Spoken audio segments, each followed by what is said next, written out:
What's up, everybody, and welcome to another episode of Team Chat Podcast. I am one of your hosts, Jerrett Wilson, joined by Rachel Mogan. Buongiorno. Buongiorno to you as well. How are you this fine day? I'm doing fine, I guess. It's very dark and cold outside. It is a dreary day today, although I have to say I'm appreciative of the fact that it's actually finally cold and trying to stay cold here, maybe. Well, maybe. Are you sure? Because yesterday it was 80. It was 80. Yeah. And it felt great outside. Got some yard work done, raked some leaves. It felt really good. But here we sit at a new day, and it's cold. I was able to take Fender out on a long walk, and I didn't get overwhelmingly sweaty. So, did Fender get sweaty? No.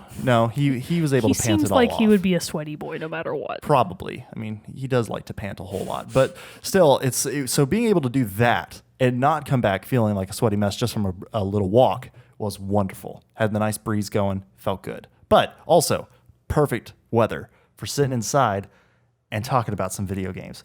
Here on Team Chat Podcast, a weekly video game show where, like I said, we talk about games, the ones we love, the ones we hate, and everything in between. New episodes come out Tuesdays, 9 a.m. Central Time, and you can listen to those on podcast services around the World Wide Web, such as Apple Podcasts, Google Podcasts, Spotify, and others. You can also watch a video version of each episode on YouTube. Head over to teamchatpodcast.com/where to listen for a complete list of all the places the show is available. You can also find us on social media such as Facebook, Twitter, and Instagram. You can join our Discord server. You can chat along with us about games throughout the week when we're not here recording the show. And if you'd really like to help us make the show bigger and better, you can head over to patreon.com/teamchatpodcast, where for as little as $1 a month, you can support the show. And in return, we'll give you cool perks like getting the episodes early, some other fun little special deals, and a special channel on our Discord server. I always want to call it either server. I always want to switch them and say a secret server on our Discord channel. I guess either one would work. No, they really don't. But they don't. A server means something totally exactly. different. Anyways. That's why I can't get all mixed up in it. And there's a secret channel on our Discord server. There you go. Specifically for our patrons. But if you can't do that, and that's no big deal at all, we totally understand. But we would love your support in either some reviews, telling your friends, putting it on your social media, all that stuff. That all helps us make the show bigger and better as well. And we are very grateful and appreciative for everyone who comes and listens to or watches the show. Any and all of which would make excellent presents to Team Chat Podcast for Christmas. In this Christmas season in of this giving. Christmas season of giving and generosity. Pulling on the whole heartstrings. Yeah, they're just pulling on those heartstrings. You Scrooges. But we do have a big episode for you today. It's a week late in terms of time, but it's still coming to you at it quickly. In that case, we're just fashionably on time. Exactly. The hubbub has died down, and now we're here to interject new thoughts, new opinions, and new facts into discussion. What are the facts? On Life is Strange 2, Episode 5, Wolves. The final episode of Life is Strange 2, the conclusion of the Diaz brothers' journey. Finally. It's here. It's been a long road. Finally over here. a year. It really has been, Because it was September of 2018 when the game first came out. And it's December 2019 That's that we've brought it wild. to an end. Yeah. So because of that, and we have so much to talk about this, because we do want to be able to talk about the show and then give our talk about this episode and then also give our wrap-up thoughts on the season as a whole. We're going to skip our moment with Mogan. If you're wondering, hey, where's the Game Awards talk? Why we want to hear about that? Well, that's coming next week because we wanted to be able to get this episode out to close to its release date. But we did watch the Game Awards and all that, and we had some. I mean, the Hellblade trailer for both of us, I think, was a huge. Yeah, that one was really exciting. And I a surprise. actually kind of I had muted the TV and looked away because I was doing something else, and then I looked back, and all I saw were the images, and I was like, "Is that Tenwa?" And then I unmuted it, and it was Crazy Town. I was like, "Oh my god, that trailer was so What raw. is happening?" Did you see Destroya's theory that somebody else had posted about in the Discord? Yes. That was a cool theory. Where it's she's now viewed as a prophetess. Yeah, and all the this stuff, idea is and that everybody- because of her vision, she's maybe now a prophetess, and it's oh, that's cool. Which I would buy. I would totally buy too. But somebody said, I think it also may have been Destroya, that if there were any game that would have made a perfect standalone, it would be Hellblade: Senua's Sacrifice, which on the one hand, I totally agree with. I think that I don't think anyone was expecting a sequel. I certainly wasn't. I wasn't I either. didn't think that there would ever be a sequel. So I totally get that perspective. At the same time, it feels like a really cool, nice surprise. It's oh my god, there's a second one. This is going to be really excited cool for it. because there was definitely room for improvement. Some of the parts of the game maybe weren't as polished as the overall story and the acting, mainly the combat and the mechanics. Mm-hmm. So there's room for improvement, and I hope that it's a worthy successor. And they got that Microsoft money now. Microsoft money now. I'm expecting some big things, not going to lie. It's going to be full of microtransactions. I don't know about that. I would be very surprised if that happened, but we've been surprised before. Maybe you can buy like more Furies for Senua. Additional Furies, only $199 more voices in my head, please.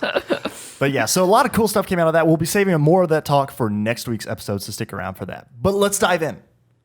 A lot of stuff to talk about now as we wrap up our various thoughts. Because I know from looking at the decision screens at the very end of this episode, we had some variations in how this ended. So you saw mine, but I finished before you did, so I didn't see yours. Okay. I didn't go back and compare. So should we even bother like recapping even episode 4, or should we just assume that everybody's like caught up to speed? Well, let's go ahead and say we can give like a brief for those who don't know kind of thing, but also be aware in these episodes, specifically on Life is Strange, we are very spoiler heavy. It's just difficult for us to avoid them. We can't. Because we really can't give a brief enough. It revolves so much around the story that it's impossible to talk outside of that without being super vague and everything like that. So if you're wanting to save your thoughts or save yourself from spoilers, then I would probably say skip this episode. But if you don't care about that, come back to it later. But if you don't care about all that stuff, strap in because we're going to be going through everything about this. Much like on Facebook, nobody likes people that vague all the time. Exactly. Yeah. Nobody likes a vague booker. Nope. No. So catching us up then, Sean and Daniel Diaz, basically they're on the run for the police because of an altercation in Seattle, their hometown, that resulted in their father being killed by a police officer, and then them in turn killing the police officer due to the emergence of Daniel's power. That resulted on them trying to escape to Mexico, to Puerto Lobos, where their father is from, to try to build a new life for each other. So they eventually make it down in episode 4. After the events of the pot farm, they go on the search for Daniel because he has been not taken, but he has been brought into the fold of Haven's Point, a cult, basically. The gist is that Sean and Daniel got separated in the events leading up to episode 4, and Sean has been in the hospital in a coma. He's lost his left eye, I believe. Yeah. It's his left. He's lost his left eye as a result of what happened on the pot farm, and Daniel was taken by one of their friends from the pot farm. That's right. Who comes from a very religious background to his original home in Nevada, I think, in this like very cultish kind of congregation of a church where Daniel is seen as the kind of like idol because of his powers. An angel, something like that. Yeah, an angel, I think is what they call it. And so they're able to, Sean is able to convince Daniel to leave with the help of their recently arrived mother, Karen. Good old Karen. She showed up, and then because she had been absent from their lives for years, and she heard about everything, was able to track them down and help get Daniel out of Haven's Point. And then so episode 5 picks up 7 weeks later after the events of that. Oh, and in the events of that, they wound up actually burning down the church at Haven's Point, so it caused a little bit of chaos there. But not to say they didn't deserve it, Yeah, they had it coming. Yeah, sometimes you just have it coming. You can't play with fire for that long without expecting to get burned. Yeah, those false prophets and all that. Yep, happens. It does happen. So this is 7 weeks after. They're in Arizona now, in the little community where Karen, their mother, lives. And it's a very like off the grid kind of setup of just like a bunch of trailers out in the middle of the desert. Most of the people are there because they're trying to more or less escape from society at large, and the town itself is called Away. Yes. And I think the most people you meet is like there's one couple, one lady, one man, and then their mom, Karen. Mm-hmm. So it's a really small community of just cool people living out in the desert. Right. And so how did you feel? The first thought and the initial reaction I had, because it wakes up, they're camping and everything on top of this canyon. I'm assuming the Grand Canyon or an adjacent canyon, and the lesser canyon, the moderate canyon, exactly. And so they wake up, they gawk and awe at the beauty of it, then head back into town. The first thing I noticed and that I was very appreciative of is Daniel's hair is back to normal. Daniel's hair is back to normal. 4. Oh, that bowl cut was terrible. So bad. I mean, children do have very fast cell turnover, so it's nice that it grew out that quickly. Yeah, that was the first thing I noticed, and was very glad to see that back on the right track. Yeah. But so they get back into the town, and you have this moment where you can go around and meet and talk and interact with all the different people, because you've been here for a few weeks now at this point. You've gotten to know everyone fairly well, and the longest you've probably stayed in one place since your whole journey began. Yeah, I think so, if you don't count the hospital stay, which I think was like 2 months, wasn't it? It was a long time. That's right, but that was more forced. Yeah, he was unconscious, so it doesn't count.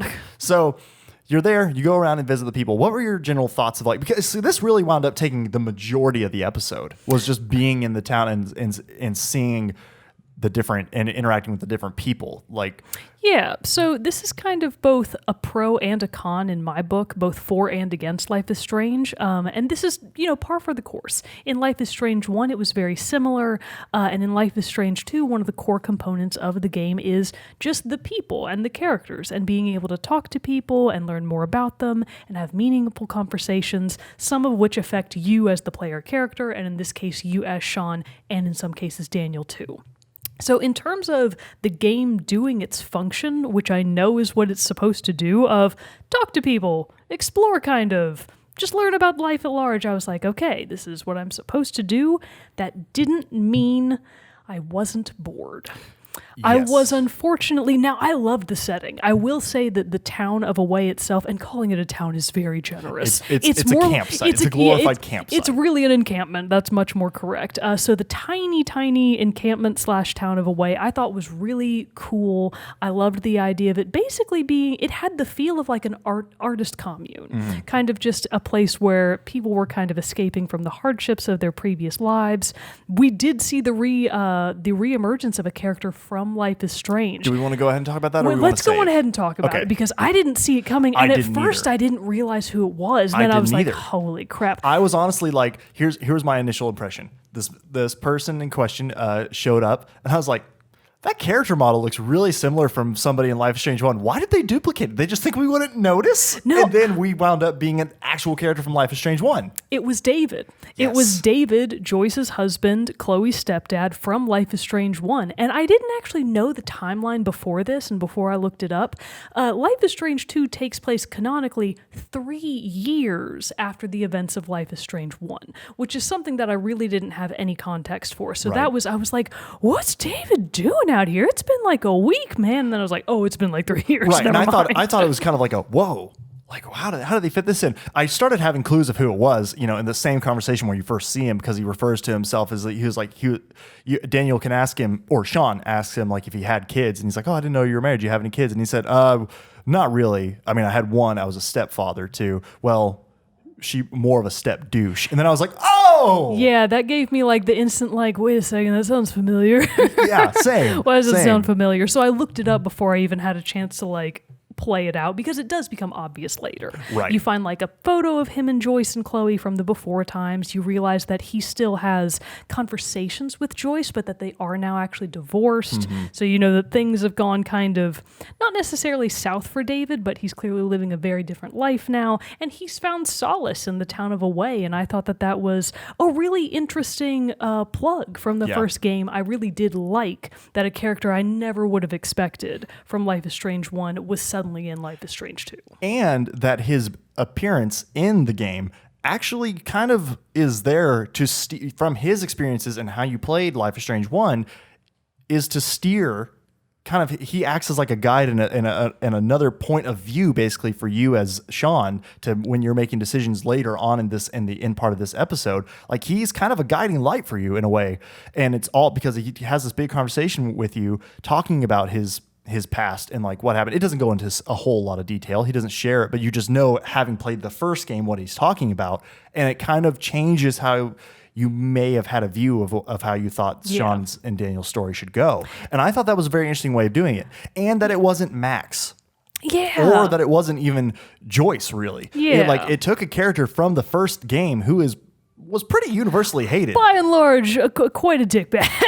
Yeah. And to have him come in and be a completely different character, you've seen his growth and maturity over the past few years, and then to have him be this like helpful person in your life was a very, very cool moment. Now, I would actually like to replay this episode at least because, or actually, I guess you would have to restart the whole game, because I'm really curious to know how those conversations would have been different if at the end of Life is Strange, you had picked the alternative ending. That is true. Because that affected at least one other thing in the game, and it definitely would have affected David. So I would be really curious to know how that conversation played out in the alternative ending. Yeah.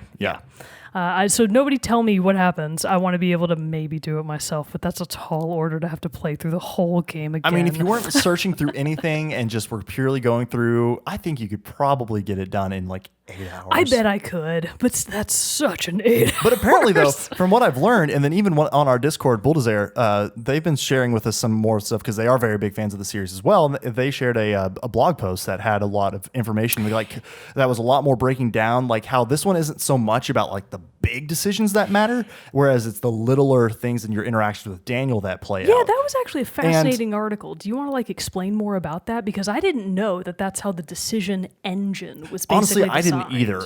It's basically just this whole thing, and if you're pulling that up, so we can just tell people where to go. because otherwise we're not going to be able to talk about it. But eloquently. it basically just talks about how basically what I was saying is that it just doesn't. The big moments in the game, like you those familiar with it, when there's a very big pivotal decision you have to make, the screen will pause, it'll go gray, and it'll show your two options, and that usually means you're at a huge fork in the road. Well, it didn't even really deal with just those, but is that one of the examples? Right? Yeah, that's what I mean. It didn't. In the first Life is Strange, it felt more like your decisions were based off of those moments rather than the minute little decisions you made.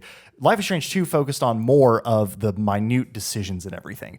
And so I think that this is a pretty interesting way to go about it. So this is from a Life is Strange blog, a Tumblr blog, actually, Life is Strange.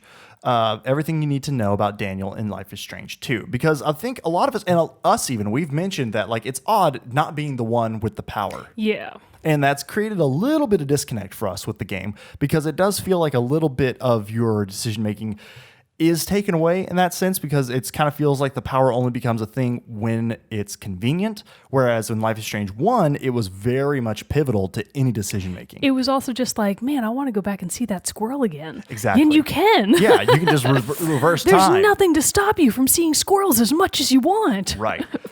So basically what this says, and just read this article from here, it says, quote, "Before we get into the new system underlying Life is Strange 2, though, know that each entry in the season does have episode-specific consequence systems that conform to the more traditional choice and consequence approach. Your relationships with secondary characters, for example, are often based on the branching that you've come to expect from a Life is Strange game. If you work hard to build a specific relationship, that character's attitude towards you may change significantly, which in turn will open or close off options that determine the fate of these characters. With respect to Daniel, however, the system has added layers of complexity. From what we've seen so far, Daniel's education is believed to rely on a one-track model similar to the one described above. That is to say, you can, for example, only teach Daniel to be either good or bad, and that only certain key decisions will affect his education by nudging him towards becoming either a good or evil person. The truth, however, is that Daniel grows and learns from your example based on two separate values, morality and brotherhood." And I thought that was really interesting because Yeah. I never would have thought that he basically had these two separate tracks that both kind of played into each other. So that was like the first thing that I was thinking, man, that's really cool that they decided to put that in there. So Daniel's morality state determines how he acts in any given situation. Does he act in a kind and considerate way, or is he entirely selfish without regard for other people's feelings or safety? And I feel like that came through very much in this episode. And so one of the first things that I noticed that I was thinking, ooh, this is probably my bad, is when the episode first starts up and they're in the canyon and it's the sunrise and they're about to pack up their campsite and go back to away. What happened with you and Daniel and the scorpion? So he picked it up and he started playing with it with his power. And I told him to stop. And he was like, "Oh, sorry, I was just playing with it." And he just set it down. And he was like, "Oh, I'm sorry. Like, I didn't realize that was a bad thing." See, in mine, he was very different. And I was thinking that would be an obvious, can't wait. I was thinking that would be an obvious one. In mine, like, he was messing with it. And Sean goes like, "Hey man, cut that out." And instead of stopping, he like passes it back and forth between his hands. Oh. And he like won't let it go. He's like, "Why should I? I don't care. This thing could have killed us." And then at the end of that conversation, instead of like putting it down, he throws it away and it probably dies. And Sean is like, "Man, that was lame. created a monster. I created a monster. What have you done?" It's just the natural life of the canyon." I was like, the scorpion. So the brotherhood state determines how he responds to what you, as Sean, teach and ask of him. Does he trust you to make the right choice for the two of you, or will he disregard what you say because you've been able to win his trust? Yeah, in my case, I don't think he trusts me. So that was kind of like how I always, because you from the very beginning of the game, you always have like this idea of how your dad would have wanted you to be. And obviously, like, you get thrown into some pretty intense situations and you have to make your decision on that. I still tried to gear it where it wasn't as much like us being against the world and trying to, whereas like we didn't care what mayhem and havoc we caused. We tried to blend with our surroundings. We tried to be the good people in whatever situation, because I feel like ultimately, regardless, like that's what you should should strive to be, but it's no wonder we went down such different paths because the end of the entire episode actually phrases this in a way that I found very helpful. At the end, it says, you either did one of two things for Daniel overall. You either taught him to value brotherhood over all else, or you taught him to value the rules of society. And that's what it's describing as the morality system. Right. And I was like, oh, okay, that's a really helpful way to phrase it is, do you value more what the rules of society are, or do you more value your brotherhood with your older brother? And so that's what I was going for, although I feel like I tried to blend them fairly well. And I did notice at the beginning of this episode, for having how episode 3 ended and episode 4 began, where Daniel wants nothing to do with Sean, really.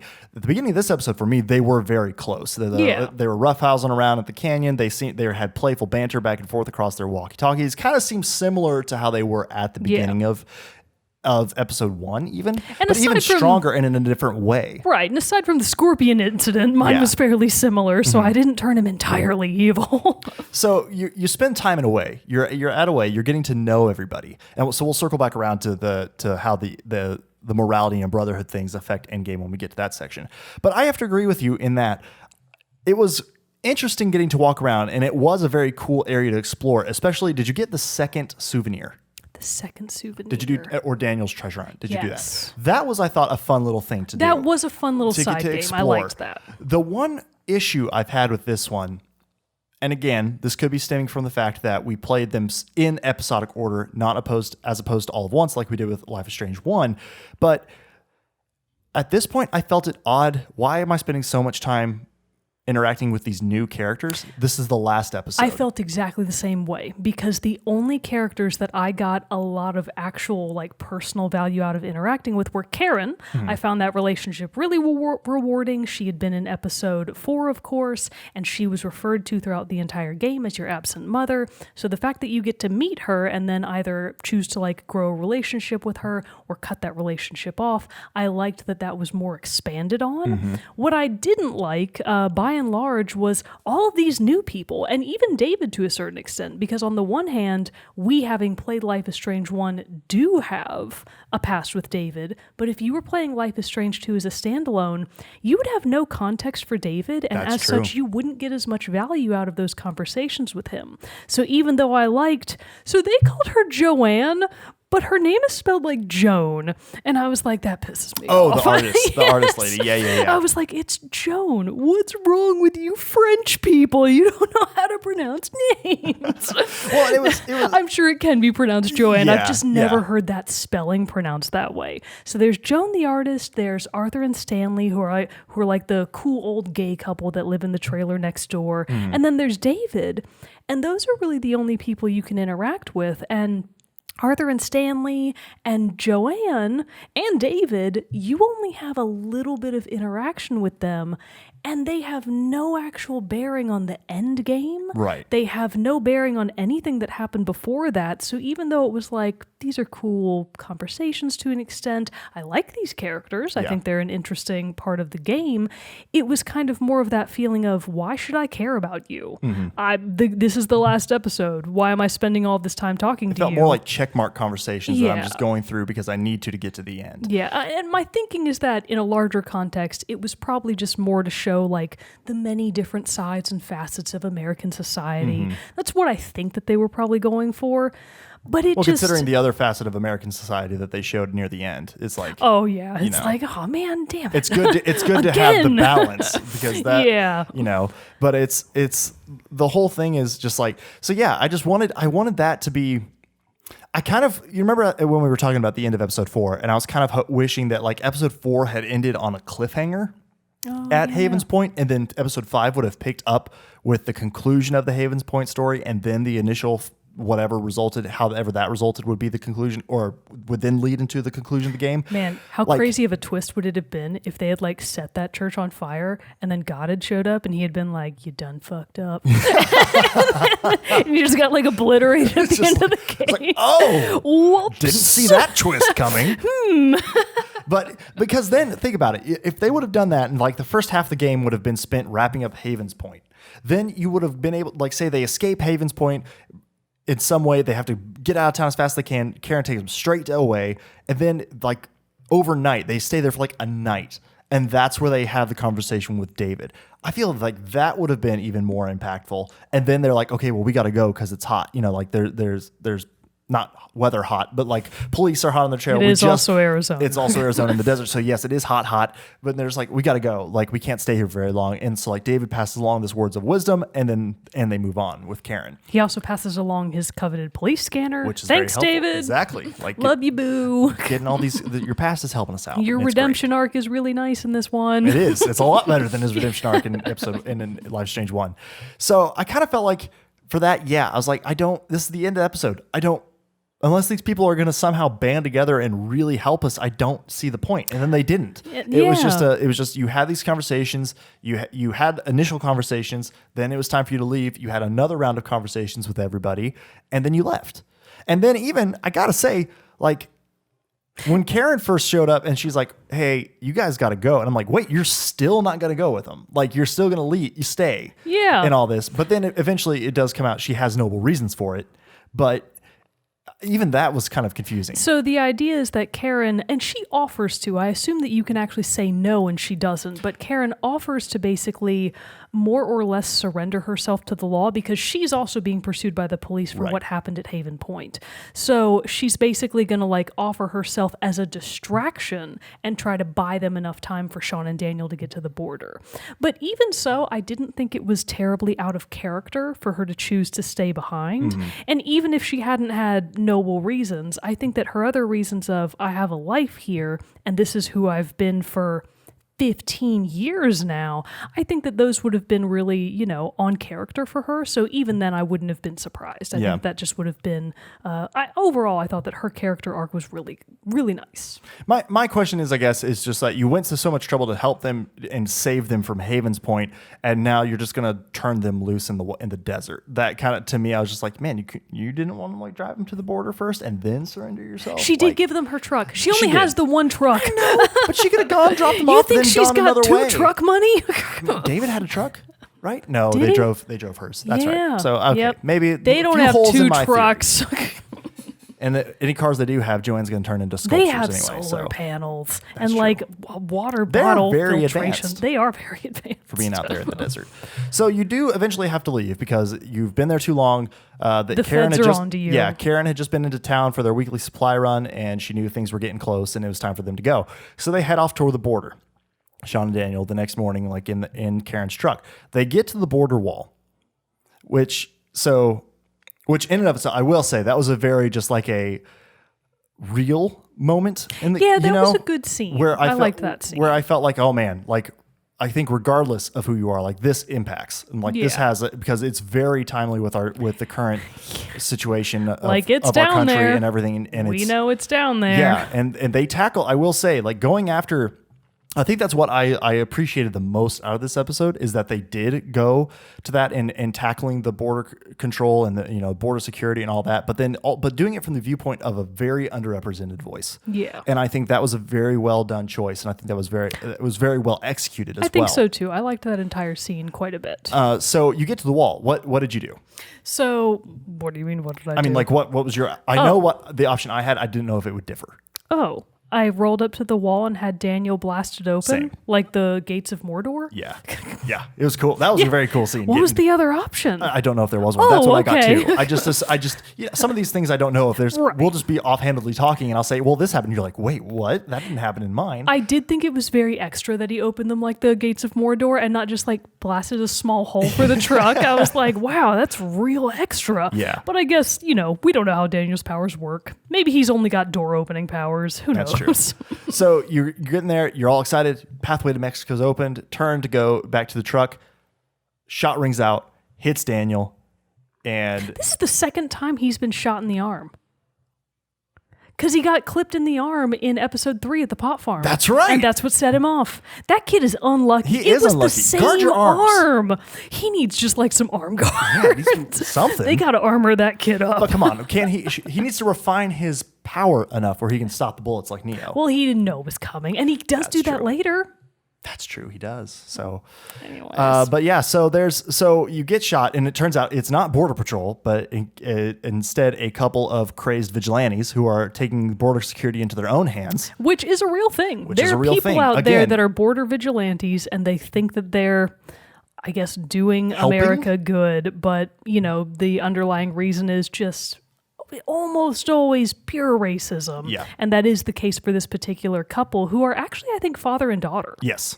The older guy, I don't know what his name is, but the younger woman, who's like an adult woman, she's probably in her 30s. Her name is Madison. And she's like brutal towards Sean and Daniel. The older man is actually very worried because I think he may have been the one who shot. Yeah. He's the one who shot Daniel, and he's freaking out because Daniel is passed out. Like, he gets clipped in the arm, he falls down, Sean's freaking out. And the older man is like, oh man, we got to get this kid to a hospital. And Madison is just tackling Sean to the ground and like holding his face to the dirt, and she's just going on and on about like, you people trying to get into our country, blah blah blah. Sean's trying to be like, we're trying to actually get to Mexico. Yeah, like they think so. What her thinking is that Sean and Daniel blasted open the border wall to let through their friends, and it's like, no, bitch, we're trying to get in. Yeah. Get off of me. Well, and the fact that Sean even is screaming like, we're Americans, like, quit. And she's just not having it. She's just like, because again, she sees only race in her own bigoted viewpoint. And actually, it didn't matter because I didn't choose any of the dialogue options that say we're Americans. Oh, really? And it didn't change her opinion at all, of course. Oh, okay. I did choose it. See, this one, though, I will say had the thing, and they need to show it better because I think it happened to us in episode 3, where like the campfire conversation where you could chime in, but the timer is so short.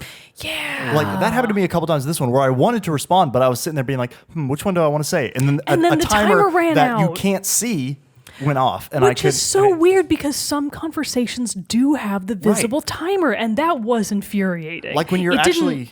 Wait, go ahead. Sorry. It didn't happen to me then, but it happened to me later, and I was like, wait, I wasn't done. Yeah. It first happened to me when we were in Away, and it was after I had talked with Stanley and Arthur for the first time, and Daniel radios in on the walkie-talkie, and he's just like, hey, I saw them kissing, And like I tried to respond, but like it had the timer, and I was like, oh, wait.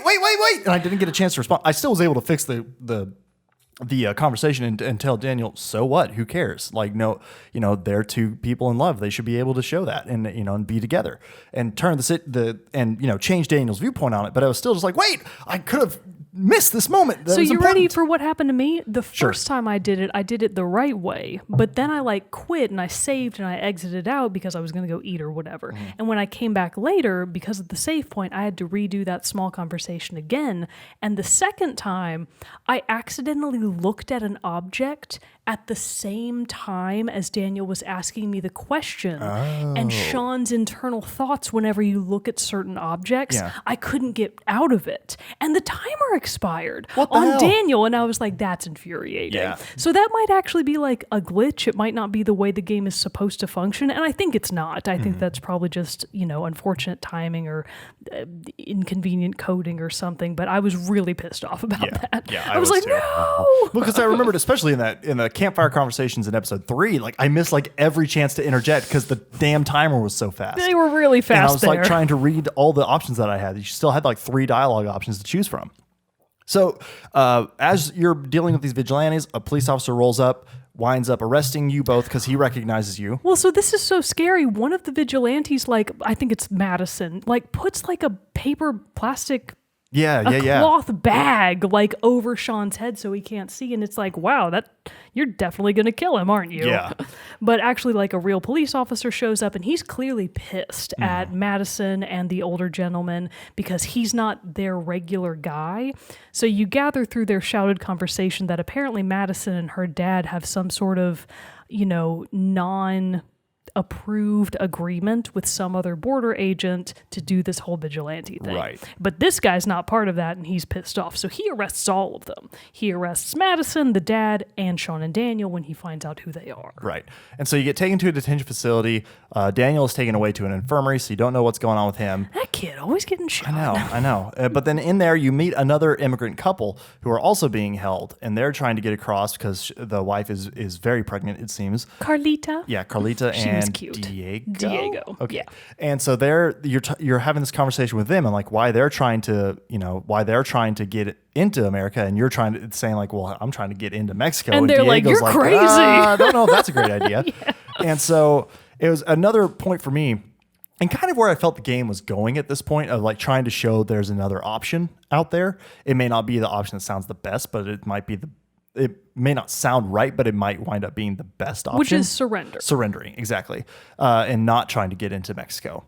And so at the course of events, you are able to escape. Daniel breaks you out using his abilities, kind of goes a little crazy on the police station. Actually, I do want to know one of the key points that is pointed out at the end of this episode in like the statistics section, when the officer, he takes Sean into like an interrogation room, a questioning room, and they're having a conversation about his record, and the officer is like, man, if it were just one of these things, that'd be something, but all of this shit doesn't happen to just two kids for no reason. What's going on here? And in the course of that conversation, you hear like a commotion outside, and Daniel has apparently escaped the infirmary, and he's looking a little worse for wear, but in my playthrough, he busts open the door to the interrogation room, slams the officer against the wall and like knocks him out, and then he didn't care about him at all. He cared with me. He cared with you? Because in mine, he was like, leave him. We don't care about him. And I was like, yeah, Daniel. He definitely cared with me. He didn't care in mine at all. And then what else? So he definitely cared. He cared on there with me. Did you try to break the handcuffs to get free? I did, like, just when you tug on him. Oh, yeah, of course I tried that. I was like, I'm definitely going to try to get out of these. I didn't, because that's when I was very much kind of made up my mind that I was going to do the surrender ending. You are such a narc. Well, no, because it felt like at this point in the game, You're it such felt a like goody two-shoes. if I escape, it's going to be terrible for Daniel possibly. And that's where my mind is at in my decision making for this game. Not necessarily what happened to me as much as what happened to Daniel, because I knew he was more like, of a pawn. I'm getting out of here. But I was surprised how long they made you wait to stick with your decision to stay there. I actually, it didn't matter. Like if you tug on them, nothing happens. Okay. Yeah, he just like tugs on him and he goes, man, and that's it. Yeah. Yeah. How much of the coffee did you try to drink from the officer? Did you accept the coffee? Oh, I did. And I drank two sips. I was hoping you'd get like a trophy if you drank more, but I didn't. Yeah, I just wishful thinking. Could have been a souvenir, just like filled a capsule up with coffee. Remind you of your time with the officer. Exactly. So you wind up getting out, making another break for the border. So wait, there's a couple other decisions that I actually didn't realize. I don't know what I did wrong to miss them, but as you're exiting the detention facility, you go back past the cells of the couple, Diego and Carlita. Mm-hmm. I think her name is just Carla, but Diego calls her Carlita because they're cute. And the vigilantes, Madison and whoever. And apparently, I missed both of these, but apparently you can choose to like hurt the vigilante couple in like vengeance, which if I had been able to get that option, I would have. Yeah. But I couldn't none of the options pulled up when I was talking to them. Like I talked to them and nothing seemed to happen, and I totally tried to break that couple out of their cell. Really? But there was nothing, there were no prompts. And I guess I just did it wrong or did it in the wrong order or something. Did you intervene in the fight? No. I did. Oh, maybe that's what So maybe that's part of what it is. But that's when the invisible timer ran out. Because I didn't get the chance to choose to intervene, and the invisible timer ran out, and I was like, oh no. So that may have been what the problem was. Because I did have the option to free both groups, or I could have hurt the vigilantes. Okay. But I talked to the vigilantes, and Daniel questioned them and everything and talked to him. But his response to it all was just, I can't remember his exact wording, but he wasn't about wanting to hurt him. Oh, okay. Because he was Man, for in whatever mine, reason. he would have killed But I them. did release Diego and Carlita. I would have, but I missed both of them because Which I kind of honestly was thinking is this the good move to do? Because if they get caught again, but Who no, cares? but exactly. I was like, no, they've already been kicked out twice before. Yeah. They'll try again. Exactly. So I was just like, all right, no, I need to let them out. That and everything. So you make another break for the border, which I'm assuming is later that day or earlier. Or a couple days down the road. They never really, I don't know. No, it's later that day. It's later that day. It's meant to be very quickly after. Okay. Because on the radio, on the police scanner that they have, Karen's car is out front the detention center. Because when they when the border officer like acquires Sean and Daniel, a couple of other officers are there, and I guess they just like confiscate the truck also. So they get back into Karen's truck and they make a break for the border, and the detention facility is really close to the border, so they just gun it there. So I would imagine, I mean, my best guess is that like between the detention center and the border, maybe an hour. Yeah. That's what it felt like in-game time to me. Yeah. So they roll up here, and that's basically your big decision point of how you want the game. I mean, to that's end. the end. That's game. the end of the game. Yeah. As at this point, you're obviously blockaded on the road. Agent Flores from the FBI shows up again. She was at the beginning of episode 4. Talked to her in the hospital. So she's been the one working your case. Exactly. And you drive up to not the unofficial border wall where you broke through. You don't go back to there. You drive up to like the real official gated border. So they're going to try to blast through right there. So we already know from talking what my decision was. You know, Daniel asked you, so how does the story of the Diaz brothers end? Well, so the setup to this is that the border is completely blockaded. Right. There are like a dozen probably police vehicles, a bazillion officers, Officer Flores, and they all have guns. Right. So that's the setup. They're not your messing way around. is physically blocked. Yeah. So we already know mine. I initially, Daniel asked like, so how does the story of the Diaz brothers ends? And I did go with surrendering, because I was just like, at this point, it was from my talk with David. You coward! Look, okay, I know Daniel has these powers. I knew and you were everything, going to pick this but option. I know, but like, I was like, Dave. I was like, he's going to narc out at the very end. No, because I'm like, I'm not going to see these bros after going through all this stuff just try to rush a border patrol station and just get obliterated, because that's what's going to happen. You know, or one or both of them or something. And so I was like, no, like in this scenario, like it goes against, it just goes. You and your society rules following ways. How would it benefit them? It's all a big misunderstanding. The whole ordeal has been one big misunderstanding after another.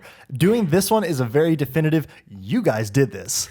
And so it's like, if there's any chance of them being able to have a normal life after, I felt in my head it was to give themselves up and try to explain the situation as best as possible. And how did it end? So mine ends with they get out of the car, they get arrested, get taken in and everything.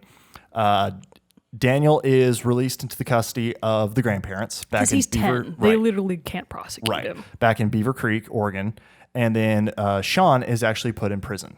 For 15 years. Yeah, which comes out, he's a full-grown man, experienced life inside and all that, and they come out, and that's how it ends. It goes through the years, through pictures showing Daniel growing up and getting graduating high school, getting his first car, some other things like that, and then it ends with them having a touching reunion outside of the prison and them being able to like hug again and going off as a family and finally past this terrible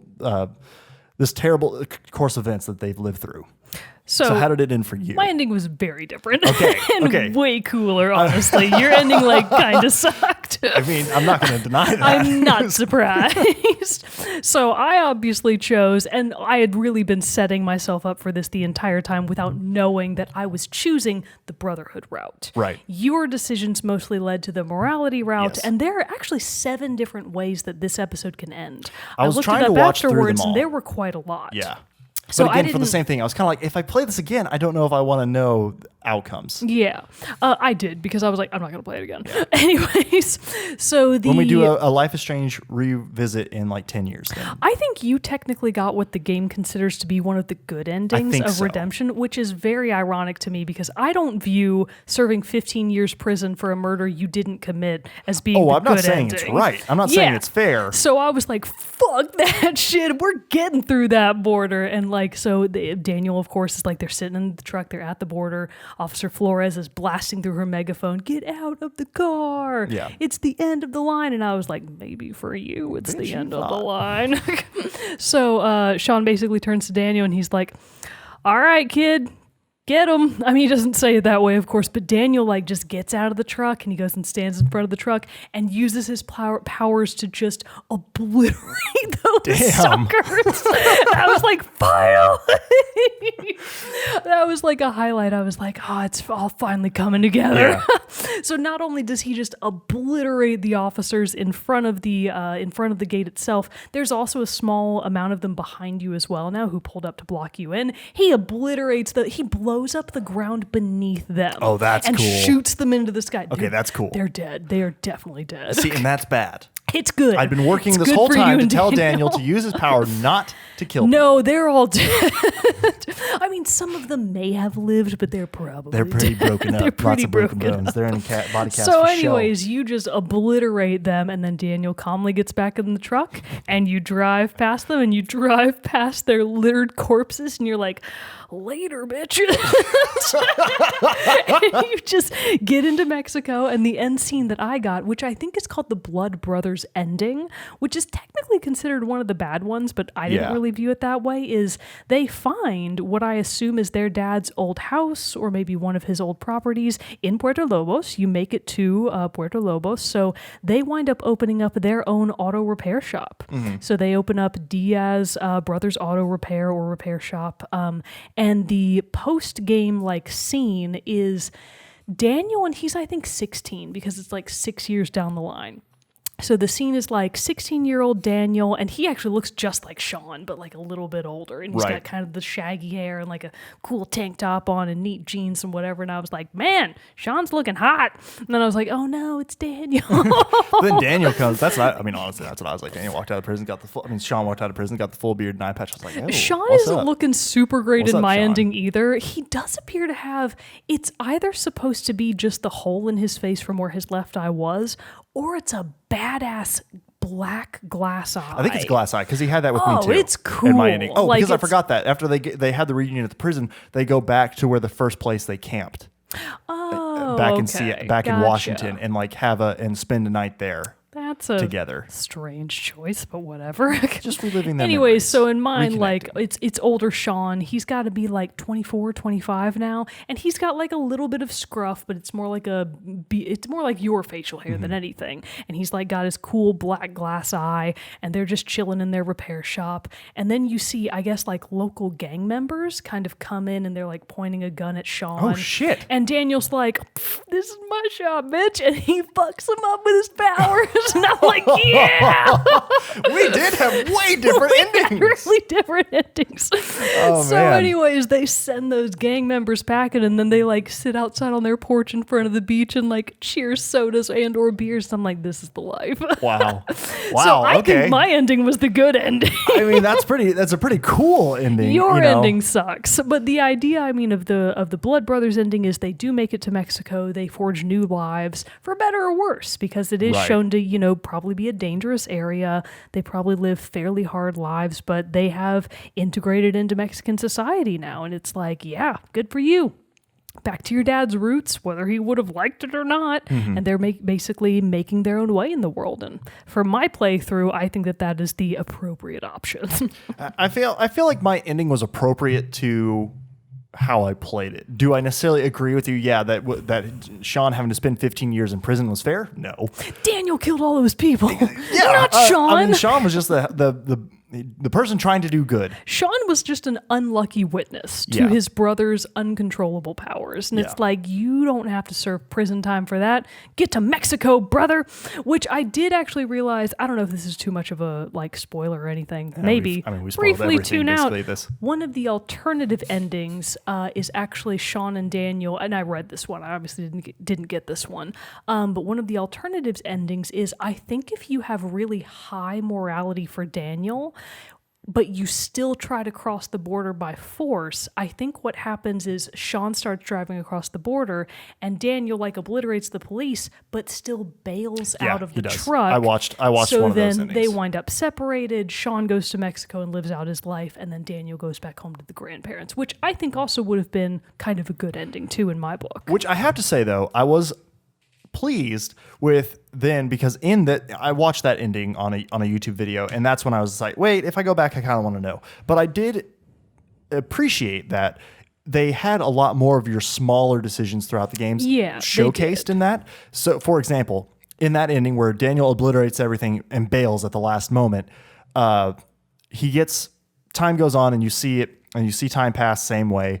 He gets a letter at his grandparents' house from Daniel, but you do see that, or from Sean, but you do see Daniel, good Lord, Daniel is the one at the grandparents' house. He gets a card in the mail from Sean later on, but you do see when he's like 16, 18, I'm assuming, but he does have an ankle monitor on. Daniel does. Oh, I guess because he's on like permanent probation. I guess.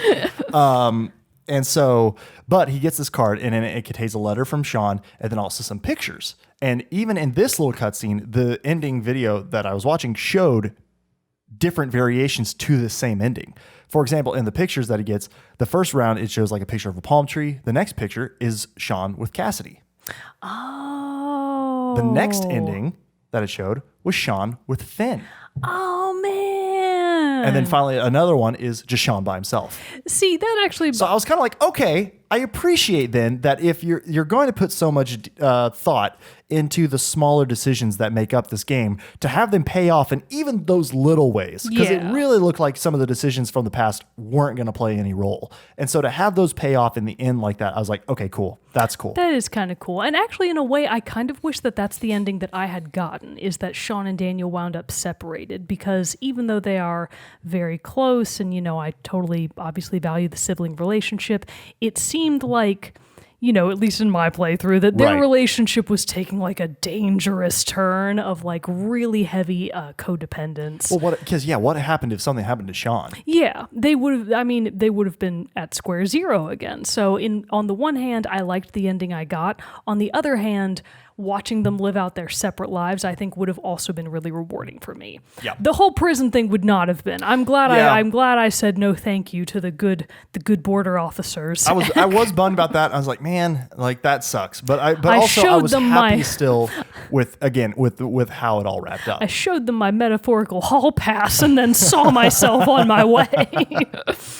So, with that being the conclusion now of the story, how do you feel overall? Has your opinions of Life is Strange 2 really differed and changed that much from our opinions that we already held? They haven't. I do really appreciate what the game was trying to do, and I can see how from a different perspective it would be a good game.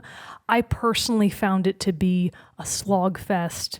I was bored the majority of the time, and a lot of that is probably just that, Life is Strange is always a personal story. It's a very personal story about particular characters, and that's all there is to it. Like, if you're not invested in that main core character set, you're not going to be invested at all.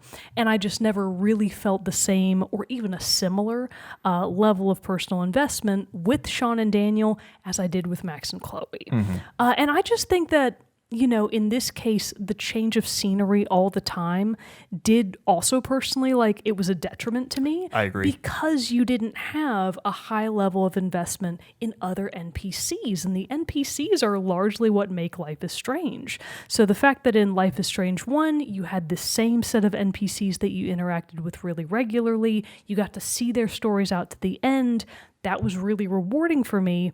In Life is Strange 2, you just didn't have it to that same level. Mm-hmm. There may have been snippets here and there, but a lot of it felt very cut short. And that was the overarching problem that I had, is that every small vignette, every little personal story always felt like it had been cut short and you didn't get to fully explore it. Right. And I didn't like that. I agree. That was really my big takeaway and my big knock against the game as well. Was the exact same thing. Because I did really like Sean and Daniel's path. Yeah. But it was the rest of it. Right. There's so many, just one-off characters. And because it was trying to make, I feel like this one felt like each episode, in Life is Strange 1, yes, each episode had a beginning, middle, and end, and they all, and each one could be a self-contained thing, but they still led on and made you be like, oh, but what's coming next? What's the further depth to this mystery? I was always excited for the next one. This one, from episode 1 and on, I was hooked. Same. The ending of episode 1, I'm like, I got to see this to the end.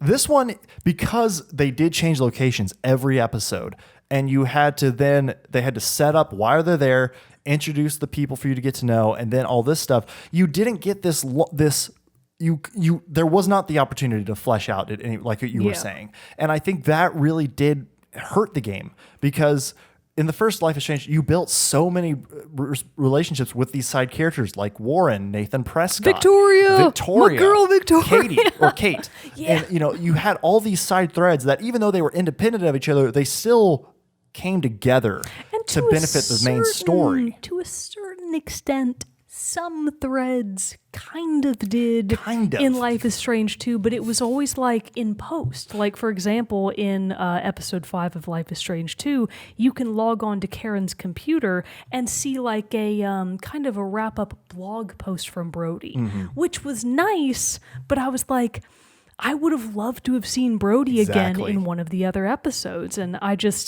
feel like the game didn't really even pick up for me until halfway through episode 4.